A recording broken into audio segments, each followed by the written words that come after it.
नमस्कार मित्रांनो, मी ऋतिका. स्वागत आहे माझ्या परत एकदा नवीन ब्लॉगमध्ये. आता मी आले आहे गणपतीपुळे येथील प्राचीन कोकण पाहायला. गणपती मंदिरापासून हे खूप जवळच आहे. तुम्ही कधी गणपतीपुळेला आलात तर नक्की प्राचीन कोकणला भेट द्या. इथे तिकीट काउंटर आहे. तिकीट काढून आतमध्ये जायला लागते. जर तुम्हाला कॅमेरा यूज करायचा असेल तर त्याच्यासाठी वेगळी तिकीट काढायला लागते. सोबत आपल्याला गाईडही दिला जातो. तो गाईड आपल्याला तिथल्या झाडाझुडपांसकट सगळ्याची माहिती सांगतो. प्राचीन कोकण तर आपण पाहायला आलो आहे, पण त्याचसोबत कोकणातील वेगवेगळ्या पदार्थांचा आस्वादही आपण इथे घेऊ शकतो. हे पदार्थ खाण्यासाठी आपल्याला इथेच ऑर्डर द्यावी लागते, कारण प्राचीन कोकणाचे दर्शन झाल्यावरती आपण वरती हॉटेलमध्ये जेवू शकतो.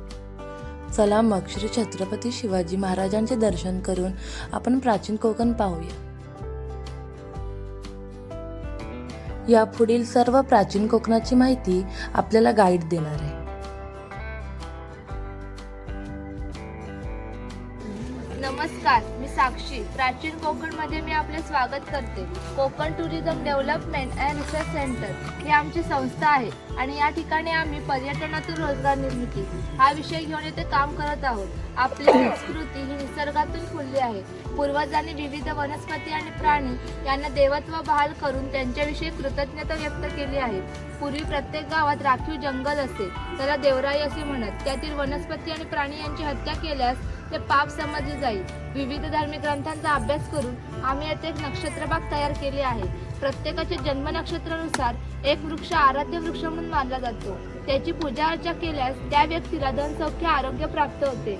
एक्झिट करताना बाहेरचा बोर्ड तुम्ही पाहू शकता. जर कॅमेरा तिकीट घेतले असेल तर जाताच फोटो काढत चला, कारण एक्झिटचा रस्ता वेगळा आहे.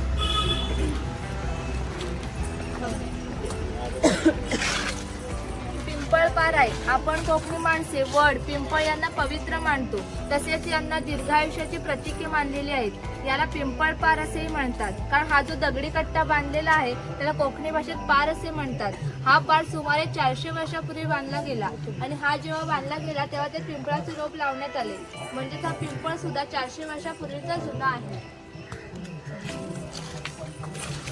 या शिलालेखावर लिहिलेली कविता कवी माधव यांनी 100 वर्षापूर्वी लिहिली. चिपळूण येथे झालेल्या पहिल्या कोकण मराठी साहित्य संमेलनामध्ये या कवितेला कोकणची प्रातिनिधिक कविता म्हणून स्वीकारण्यात आली. या कवितेत कवींनी कोकणच्या निसर्ग सौंदर्याचे सुंदर वर्णन केले आहे. या कवितेत नंदनवन हा शब्द आला आहे.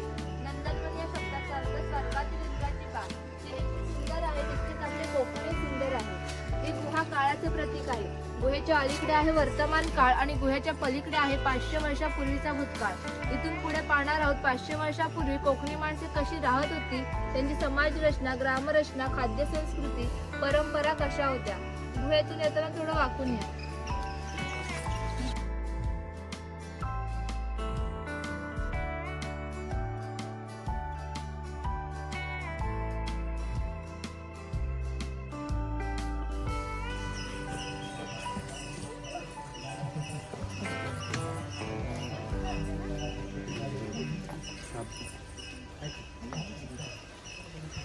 हे कोकमचे झाड आहे. याला जी फळे येतात त्यापासून कोकम सरबत किंवा कोकम आगळ तयार केले जाते.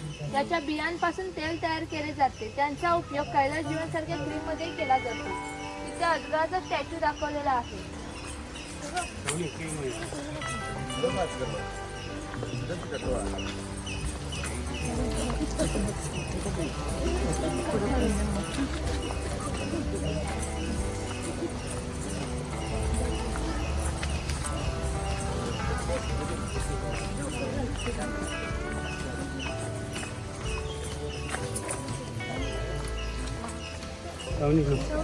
आपल्या पुराणात असा उल्लेख केलेला आहे की हजारो वर्षापूर्वी भगवान परशुराम होऊन गेले. त्यांनी संपूर्ण पृथ्वी जिंकून घेतली आणि जिंकून घेतलेली संपूर्ण पृथ्वी त्यांनी दान केली. दान केलेली कोणतीच गोष्ट आपण स्वतःसाठी वापरत नाही, परंतु त्यांना राहण्यासाठी भूमी आवश्यक होती. आपण जिथे उभे आहोत तिथे हजारो वर्षापूर्वी समुद्र होता. त्यांनी त्याच्याशी युद्ध केले आणि त्याला 40 ते 50 किलोमीटर मागे ढकलले आणि सुंदर कोकण प्रदेशाची निर्मिती केली. म्हणून या कोकण प्रदेशाला परशुरामाची भूमी असे म्हणतात. कोकणामध्ये लाल रंगाचा जांभा नावाचा दगड मिळतो. जांभ्या दगडापासून हा जो पक्का रोड बांधलेला आहे त्याला कोकणी भाषेत पाखाडी असे म्हणतात. ही पाखाडी सुमारे 400 वर्षापूर्वी बांधली गेली. त्यावेळी ती गणपतीच्या देवळापर्यंत होती. काळाच्या ओघात नष्ट झाली. आज ती फक्त आपल्या प्राचीन कोकणमध्ये शिल्लक राहिलेली पाहायला मिळते. पूर्वी सामान्यपणे अशा पाखाड्या ग्रामदेवतेकडे जाण्यासाठी बांधल्या जात असत. आज आपण सुद्धा या पाखाडीने प्राचीन कोकणमध्ये ग्रामदेवतेकडे जाणार आहोत.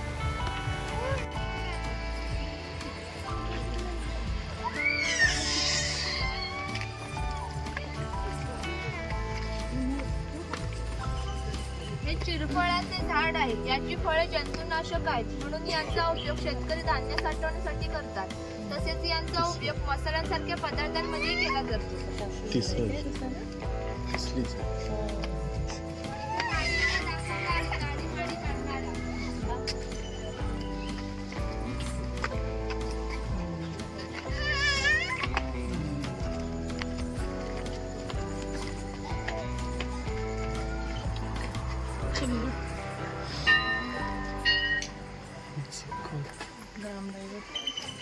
मम्मी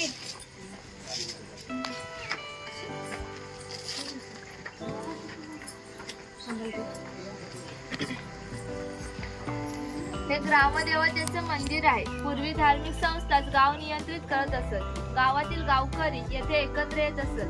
गावातील 2 व्यक्तींची भांडणे झाली तर संपूर्ण गाव येथे एकत्र येऊन गावप्रमुख त्यांच्यासमोर न्यायदान करीत असे. तसेच गावातील सार्वजनिक कामे जसे की पाखाड्या बांधणे, लाकडी सांकव बांधणे अशी कामे कोणी कधी व कुठे करावी याविषयीचे निर्णय गावकरी येथे बसूनच घेत असत. आणखी एक महत्त्वाचे वैशिष्ट्य म्हणजे जगभर अशी प्रथा आहे की प्रत्येक जाती धर्माचे लोक आपापल्या देवाकडे जातात आणि देवाचे दर्शन घेतात. आपण कोकणी माणसं सुद्धा वर्षभर देवळात जातो आणि देवाचे दर्शन घेतो. पण जेव्हा आमच्याकडे शिमग्याचा सण येतो तेव्हा हा देव पालखीमध्ये बसून प्रत्येकाच्या घरोघरी नेला जातो. म्हणजे कोकणी माणूस आणि देव यांचं नाते इतक्या जवळचं आहे की आमच्या एकमेकांकडे येणे जाणे असते.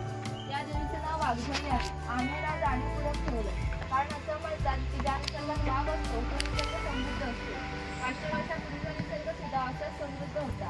त्याला आमच्या भावविश्वामध्ये दैवत्वाचं स्थान आहे. आम्ही कोकणी माणसे वड, पिंपळ, सापनाग यांची पूजा करतो. म्हणजेच आम्ही निसर्ग पूजक माणसे आहोत. म्हणून आम्ही आमच्या देवीचं नाव सुद्धा प्रत्यक्ष निसर्गाशी संबंधित असंच ठेवलं आहे, वाघजाई. आम्ही जेव्हा जवळ जातो त्या पुजारी आमच्यासाठी जे गाराणे घालतो ते आम्ही तुम्हाला ऐकवत आहोत. हात जोडून उभे राहा. आई वाघजाई, महाकाली, महासरस्वती, प्रमुख पंचायतन बरमदेव महाराजा. आज वया प्राचीन कोकण बघायला लांब लांबनं पर्यटक आलेले आहेत. तर आपली सगळी पोरा टोरा बाया माणसं म्हातारे कोतारे सगळे तुझ्या पायाशी दर्शन घ्यायला आलेले आहेत. तर कोणाची ढोपरा कोपरा दुखत असती, कोणाला डायबिटीज आलेला असेल, कोणाची बायपास झालेली असेल. तर आता मी काय तुला सगळं सांगित राहत नाही आहे. पण जी काय त्यांच्या मागं इडा पिडा असेल, वाकडा तिकडा असेल तर सगळे दूर कर रे महाराजा. ह्यांच्यावर कोणी करणी केला नसेल, कोणी उदाटकी केला नसेल, कोणी देव घातला नसेल तर तू सीमेचा रखवाली आहेस. तर सगळं सीमेच्या बाहेर चिमडून टाक आणि इथं आलेल्या पंचविग्रहाला धक्का लाव देव नको रे महाराजा. यांची कोणला पोरगी भेटत नसेल, कोणला पोरगा भेटत नसेल, कोण लग्नाचा अडकलेला असतील आणि ज्यांची लग्न झालेली आहेत त्यांना चांगली पोराटोरा होऊ दे आणि त्या पोराटोरांचं लई डिग्री पर्यंत शिक्षण होऊ दे महाराजा. अया शिक्षण झालेल्या पोरांना मनासारखी नोकरी भेटू दे आणि जर का साहेबान गौरी गणपती हरिराजा द्याला नाही तर त्या साहेबाचं काय करायचं तर तुला ठाव आहे रे महाराजा. देवा महाराजा हर वाघ इथं जुनं कोकण बघायला आलेलं आहे. तसं प्रत्येकाचं आपापलं गाव असेल, गावात घरदार असेल, जमीन जुमला झाडामाडा असतील, गावाकडे म्हातारी कोतारी माणसं असतील, ती सगळी ह्यांचीकडे वाटेला टोला लांब असलेली असतील. या सगळ्यांना भेटायला जायची यांना बुद्धी दे रे महाराजा. या सगळ्यांच्या वती नारळ देऊन तुला गालाने घालता वाय. नारळ नव्हता सोन्याचा कोला मानून ही जी काय माणसं स्वतःच्या गाडीत आलेली असतील, कोण रेल्वेने आलेला असेल, कोण एसटीने आलेला असेल, त्या सगळ्यांना आपापल्या घरात सुखरूप पोचव रे महाराजा. सगळ्यांच्या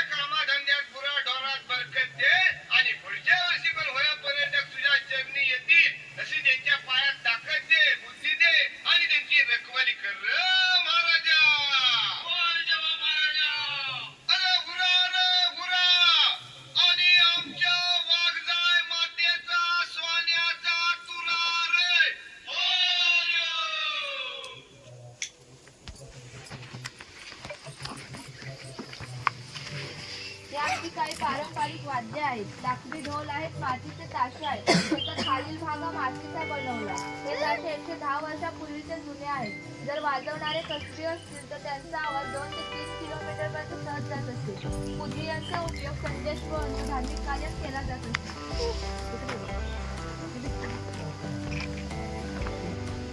हा सवाना देव आहे. असं म्हणतात की कोकणात भरपूर असतात. तर कोकणवासियांची अशी श्रद्धा आहे की हा देव वर्षातून ठेवतो म्हणून त्याला शिक्क्याला गाभाने घातले जाते. तसेच पशुबळी सुद्धा दिले जातात. ही वीरगड आहे. वीर माणसाचे प्रतिचिन्ह.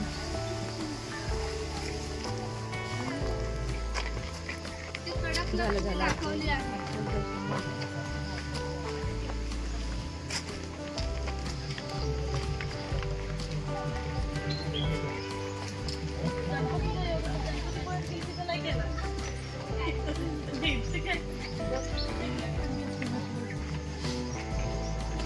हा कोळी समाज आहे. कोळी समाजाचे लोक समुद्राच्या इतके जवळ राहतात की समुद्राच्या भरतीचे पाणी देखील त्यांच्या घराला लागून जाते. एवढी छोटी होडी घेऊन हे लोक 8 ते 10 तास खोलवर समुद्रामध्ये मासेमारी करतात. कधी कधी समुद्रामध्ये उसळणाऱ्या लाटा या त्यांच्या होडीपेक्षाही मोठ्या असतात. तरी कुशलतेने होडी वळवून हे लोक पहाटेच्या वेळी घरी परत येतात.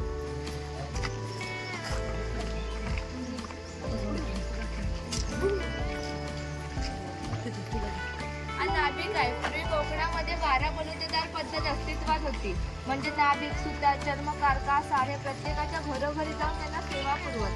त्या मोबदल्यात त्यांना पैसे नाही तर केवळ धान्य मिळेल. म्हणजे एका नाभिकाला एका कुटुंबातील पुरुषांनी घरी जाऊन एक गाडी करण्यासाठी वर्षभरासाठी 4 पाहिली. म्हणजेच आता ते 8 किलो धान्य मिळत असे. इतक्या अल्प मोबदल्यात हे लोक समाजाची सेवा करत होते. आमचे नाभिक आणि लोकसाहित्यामध्ये आढळते.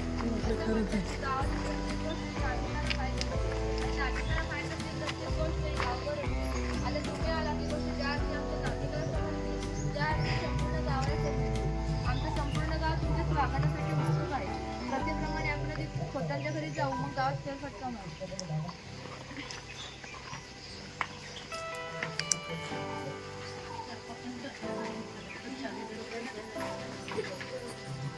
हे खोत आहेत. राजाच्या गावातील थेट प्रतिनिधी म्हणजे खोत. धार्मिक व राजकीय बाबतीत पहिला मान खोताचा असेल.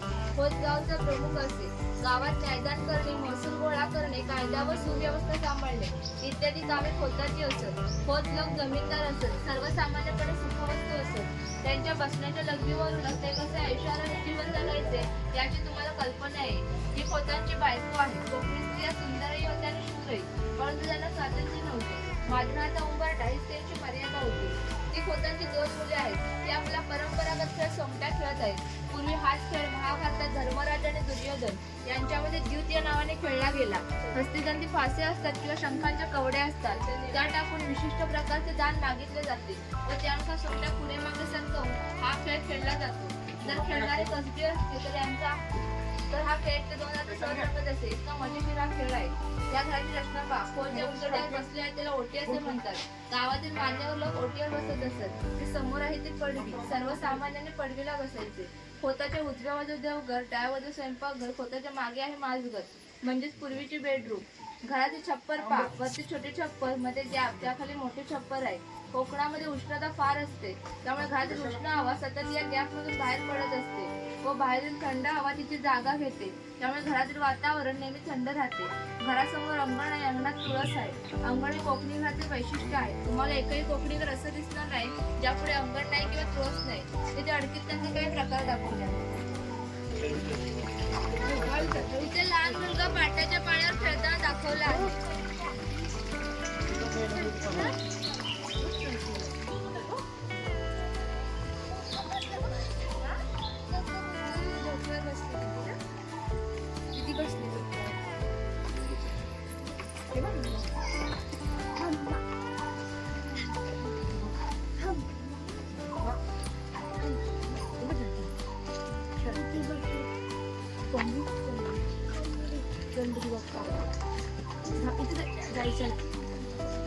शेतकरी आहे याचं गवताचं घर आणि याच्या अपुऱ्या कपड्यांवर जाऊ नका.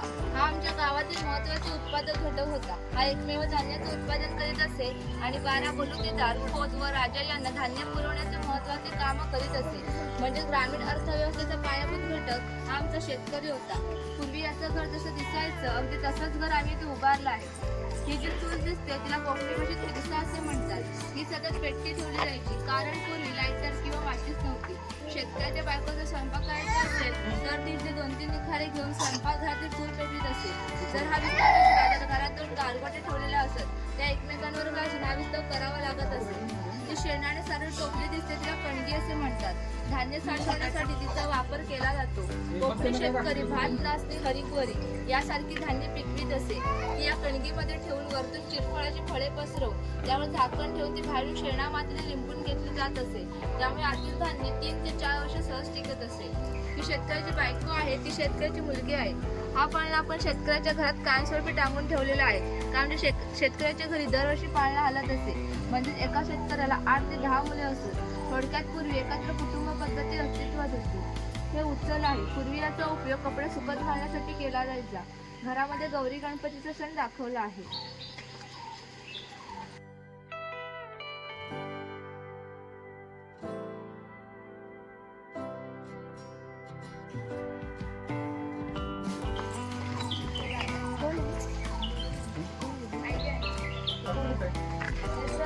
चला. हा कुंभार आहे. गावातील मातीशी संबंधित सर्व कामे हा कुंभार करीत असे. गणपतीचे दिवस आले की लाल मातीचे गणपती तयार करणे, उन्हाळा आला की मातीची मडकी तयार करणे, दिवाळीच्या वेळेला पणत्या तयार करून त्या प्रत्येकाच्या घरोघरी जाऊन पोहोचवण्याचे काम हा कुंभार करीत असे.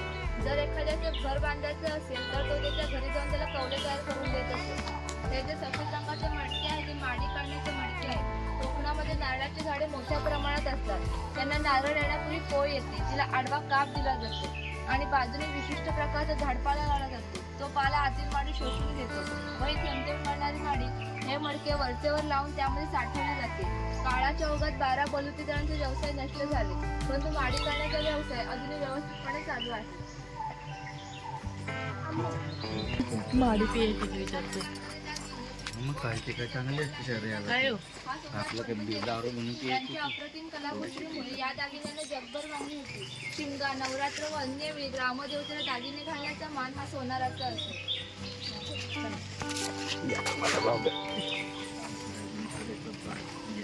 हा वाणी आहे. चौल, राजापूर, दाभोळ या कोकणातील बंदरांना 5,000 वर्षापूर्वीचा इतिहास आहे. या बंदरांमधूनच भारतीय व्यापाऱ्यांनी जगाशी व्यापार केला होता. इथून निर्यात होणाऱ्या वस्तूंमध्ये हस्तकौशल्याच्या वस्तू, तलम, कापड, हस्तिदंती वस्तू, हिरे, माणके, मोती, शंख, शिंपले इत्यादी वस्तूंची निर्यात हा वाणी करत असे. त्याबद्दल संपूर्ण जगभरातून भारतामध्ये सोने येत असे. म्हणजे भारताने जे सुवर्ण गंडवले त्याची प्रवेशद्वारे कोकणची बंदरे होती.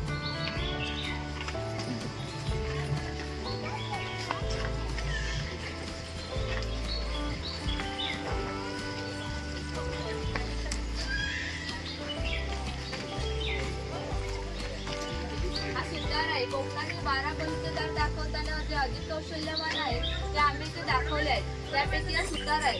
सुताराचे खरे काम शेतकऱ्याला काही लाकडी अवजारे बनवून देणे. हा सावंतवाडीचा सुतार आहे. सावंतवाडी लोकांचे लाकडावरील कोरीवकाम प्रसिद्ध आहे. त्यांच्या काही हस्तकौशल्याच्या वस्तू तुम्हाला आमच्या हस्तकला समन्वय केंद्रामध्ये पाहावयास मिळतील. तिथे दरवेळी दाखवलेला आहे असं खेळ करणारा, तिथे गारुडी दाखवलेला आहे सापाचा खेळ करणारा. हा लोहार आहे. ज्याप्रमाणे शेतकऱ्याला लागणारी लाकडी अवजारे बनवून देण्याचे काम हा सुतार करीत असे, त्याचप्रमाणे शेतकऱ्याला लागणारी लोखंडी अवजारे बनवून देण्याचे काम हा लोहार करीत असे. जसे की कोयता, कुऱ्हाड, नांगराचे फाळ इत्यादी. 500 वर्षापूर्वी कोकणची राजकीय स्थिती अशी होती. बरेचसे लोक सैन्यामध्ये होते. त्यांना लागणाऱ्या लोखंडी ढाली व तलवारी बनवून देण्याचे काम हा लोहार करीत असे. त्याचे वैशिष्ट्य म्हणजे अजूनही कोकणातील खोत व मराठा यांच्याकडे काहीशा वर्षांपूर्वीच्या तलवारी आहेत. त्यांना अजूनही गंज आलेली नाही. दर दसऱ्याला त्यांची पूजा केली जाते.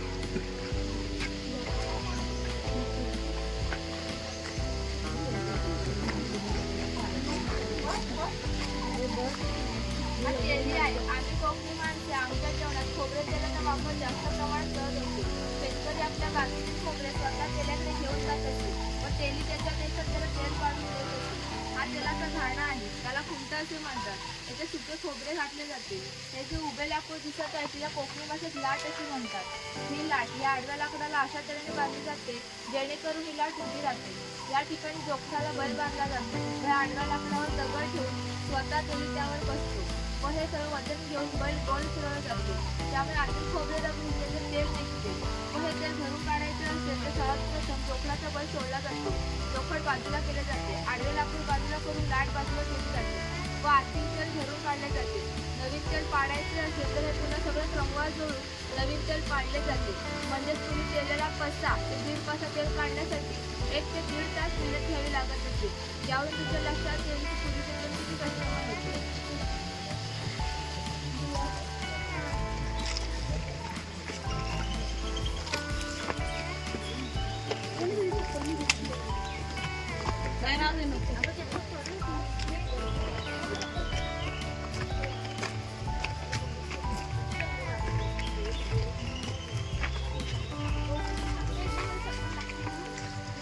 हा बुरुड आहे. पूर्वी प्रत्येक व्यवसायात जातीनिहाय होता. व्यवसाय निवडीचं स्वातंत्र्य नव्हते. प्रत्येकाला आपल्या जातीचाच व्यवसाय करावा लागत असे. म्हणजेच बांबूच्या वस्तू बनवून देण्याचे काम हा बुरुड करीत असे. ही कणगी तयार करून ती घरी नेऊन त्यामध्ये धान्य ठेवून ती बाहेरून शेणामध्ये लिंपून घेण्याचे काम शेतकऱ्याचे असे. अशी श्रम विभागणी केलेली होती. हे सूप आहे ती फुलांची परडी आहे आणि ही रोवी आहे. हिचा वापर धान्य धुण्यासाठी किंवा आजही धार्मिक कार्यात केला जातो. जेव्हा आपल्याकडे शुभ कार्य असते तेव्हा घरातील कुमारिका किंवा सौभाग्यवती स्त्रिया या रोवीमध्ये दिवा ठेवून ती हातात घेऊन उभ्या असतात. जर शुभ कार्य पार पडण्यापूर्वी हा दिवा विझला तर ते कार्य अशुभ मानले जाते. अजूनही आमच्या चाकरमान यांचं जर मुंबईला लग्न असेल तर ही रोवी गावाहून मुंबईला पाठवली जाते. मुंबईमध्ये सर्व वस्तू मिळतात परंतु ही रोवी मिळत नाही.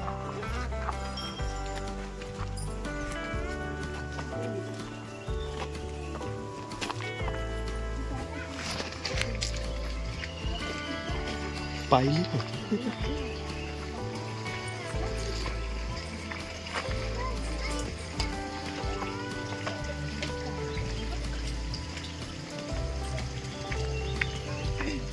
हे स्वयंपाकघर आहे. प्रत्येक समाजाची स्वतंत्र खाद्य संस्कृती असते.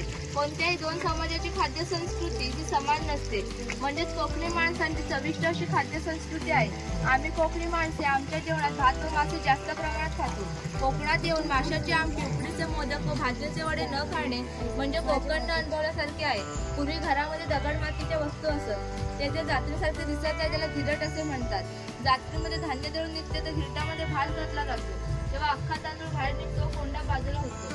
हे पुरण यंत्र आहे. यामध्ये शिजवलेली डाळ घातली जाते व हे रॉड दोन्ही बाजूने उलट सुलट फिरवले जातात. त्यामुळे आतील डाळ वाटून निघते व तिच्या गोड पुरणपोळ्या बनवल्या जातात. ते शेवयाचे लाकडी यंत्र आहे. ते शेवयाचे लोखंडी यंत्र आहे. तो शेवयाचा लाकडी पाट आहे. हा टिफिन बॉक्स आहे. वरती पाण्याचा तांब्या, खाली 3 डबे आहेत. बाजूला 2 चमचे आहेत. टिफिन बॉक्स दोन्ही बाजूला लॉक आहे. ही चहाची किटली आहे. ही दगडी उखळ आहे. यामध्ये पुरी भाताचे पोहे काढले जात असत. आपल्याकडे जो भात असतो तो रात्री भिजत ठेवला जातो व सकाळी त्यातले पाणी काढून पोह्याच्या खापरावर भाजला जातो व उखळामध्ये मुसळाच्या साह्याने काढला जातो. त्याचे पोहे तयार होतात. वरती लाकडी चमचे दाखवले आहेत. इथे फावरा बाजार दाखवला आहे.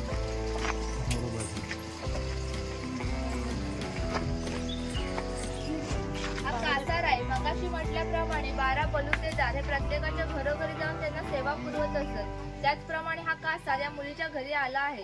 हे या मुलीचे घर आहे. कोकणातील मुलींची लग्न वयाच्या 8व्या ते 10व्या वर्षी होत असत. तोपर्यंत त्यांना बांगड्या भरण्याचा कोणताही मोबदला या कासाराला मिळत नसे व ज्यावेळी या मुलीचे लग्न होईल त्या मुलीचे वडील कासाराला सोन्याचा छोटासा दागिना देत असत. या व्यतिरिक्त कोणताही मोबदला या कासाराला मिळत नसे. म्हणजेच हा कासार या मुलीला 8 ते 10 वर्ष क्रेडिट देत असे. म्हणजे पूर्वीची समाजरचना एकमेकांच्या विश्वासावर आधारलेली होती. थोडक्यात 12 बलुतेदार आपले काम कोणत्याही नव्या तोट्याचा विचार न करता केवळ कर्तव्य म्हणून करत होते. हा पाणवठ आहे. पूर्वी प्रत्येक गावात भरपूर मोठे जंगल होते. त्यामुळे गावात पाणी मोठ्या प्रमाणात उपलब्ध होत असे. ज्या ठिकाणी गावात उंचावर 12माही पाणी वाहत असे त्या ठिकाणी धरण बांधून प्रत्येकाच्या घरोघरी वाटाणे पाणी नेले जात असे. या पाण्यावर आमच्या नाळी पोखरीच्या भागा उन्हाळी भात शेती होत असते. उन्हाळी भात शेतीला पाणी मोठ्या प्रमाणात लागते व तेवढे पाणी प्रत्येक गावात उपलब्ध होत असते. व ती खवले मांजर दाखवलं आहे. हा चर्मकार आहे. चामड्याच्या वस्तू बनवून देण्याचे काम हा चर्मकार करीत असतो. याच्या जोडीला मी आणखी एक प्रसंग सांगते जो 500 वर्षापूर्वी घडून गेला आहे. इथून 80 किलोमीटर अंतरावर बालेश्वर नावाचे देवस्थान आहे. एका पर्वतात एक मोठी गुहा आहे. गुहेमध्ये शंकरांची पिंडी आहे. आणखी एक वैशिष्ट्य म्हणजे गुहेमध्ये जिवंत साप आहेत. पूर्वी मार्लेश्वर देव एका गावात राहत होते. तेथील लोक वाईट मार्गाने वागू लागले. त्यामुळे शंकरांचे पावित्र्य कमी होऊ लागले. ते त्यांना मान्य होणे शक्य नव्हते. म्हणून त्यांनी गाव सोडून जाण्याचा निर्णय घेतला. मकर संक्रांतीच्या आदल्या रात्री ते गावाच्या बाहेर पडले. गावाच्या बाहेर चर्मकाराचे घर होते. चर्मकार गरीब होता, पण तो श्रद्धाळू व नीतिवान होता. कोणत्याही जातीपातीचा विचार न करता शंकराने त्याला मशाल दाखवण्याची विनंती केली. चर्मकाराने सुद्धा अतिथी देव भव समजून मशाल दाखवण्यास सुरुवात केली. आणि आज जेथे मार्लेश्वर आहे त्या ठिकाणी जाऊन शंकराने आपले खरे रूप प्रकट केले आणि चर्मकाराला दर्शन दिले आणि सांगितले, आजपासून मी याच ठिकाणी राहणार आहे. या गोष्टीला जवळजवळ 500 वर्ष होऊन गेली. परंतु आजही दरवर्षी मकर संक्रांतीच्या आदल्या रात्री शंकरांच्या मूळ गावात पालखी निघते. तिला मशाल दाखवण्याचे काम चर्मकाराचा वंशज करतो. म्हणजेच मार्लेश्वर हे असे देवस्थान आहे ज्या ठिकाणी कोणत्याही जातीभेद मानला जात नाही.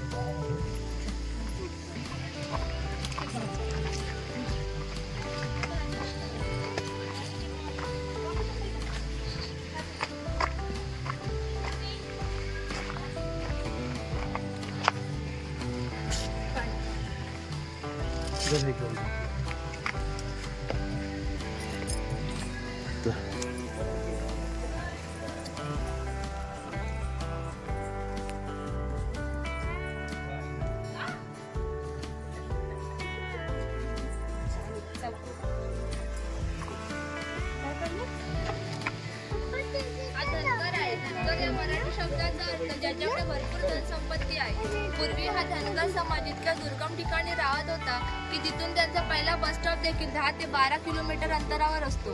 हे लोक जेव्हा गावामध्ये येत तेव्हा त्यांच्या पायात चामड्याच्या वहाणा, हातामध्ये घुंगरांची काठी व खांद्यावर फाटकी घोंगडी अशा वेशभूषेत येत असत. असे असले तरी प्रत्येक धनगर 100 ते 125 गायी व 5 ते 25 म्हशींचा मालक असे. प्रत्येक गायी म्हशीची किंमत 8 ते 10 हजारापर्यंत असते. या सर्वांची विक्री करायची म्हटली तर त्याची किंमत काहीशा लाखांमध्ये जात असे. इतक्या धनसंपत्तीचा मालक हा धनगर होता. परंतु कोकणी माणसांची राहणी साधी असल्याने त्यांची राहणी सुद्धा साधी होती.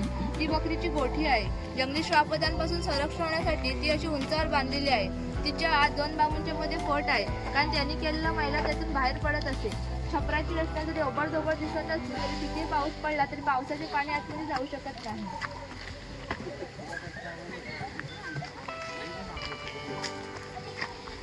हे खैराचे झाड आहे. याच्या आतील लाल रंगाच्या खोडापासून कात तयार केला जातो. पुढे कातपट्टी दाखवली आहे.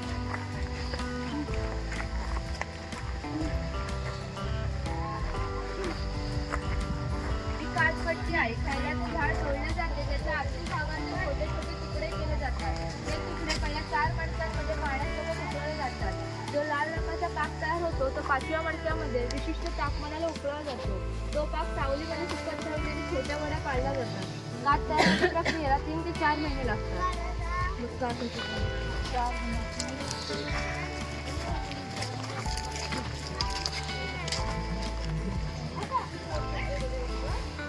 ही मचाण आहे. पूर्वी अशा प्रकारची मचाणे प्रमुख बंदरे व खिंडीच्या ठिकाणी फार मोठ्या भूप्रदेशावर लक्ष ठेवण्यासाठी उभारली जात असत. त्यावरून सुमारे 10 ते 12 किलोमीटर अंतरापर्यंतचा भूप्रदेश दिसतो. जायचे असले सकाळी 3 व्यक्ती चप्पल काढून जाऊ शकता. तिथे काही मुखवटे दाखवले ते घालून फोटो काढायचा तिथे काढू शकता. तिथून पुढे आमचे शॉप आहे, तिथे काही खरेदी करायची करू शकता. तिथून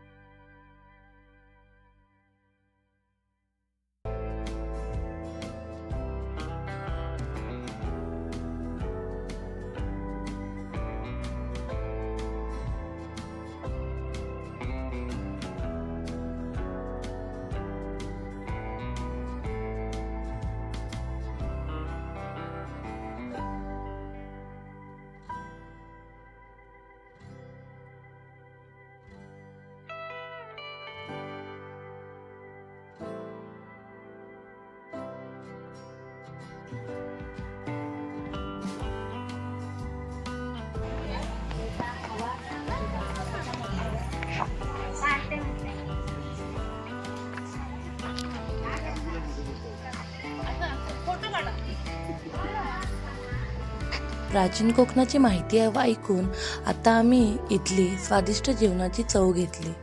जेवण खूप छान होतं. जेवण झाल्यावर आपल्याला इथे असणाऱ्या मस्तलाई पाहायचे आहे, पण तिथे आपण व्हिडिओ काढू शकत नाही. तिथे जगभरातील वेगवेगळे शंख शिंपले आहेत. त्यांची माहिती तिथे असणाऱ्या गाईड आपल्याला आतमध्ये देतात. तिथेच आपण आतमध्ये छोटी मोठी शंखशिंपल्यांनी बनलेल्या वस्तूंची शॉपिंगही करू शकतो. आपल्या कोकणचा हा ब्लॉग तुम्हाला कसा वाटला हा नक्की कमेंट करून सांगा.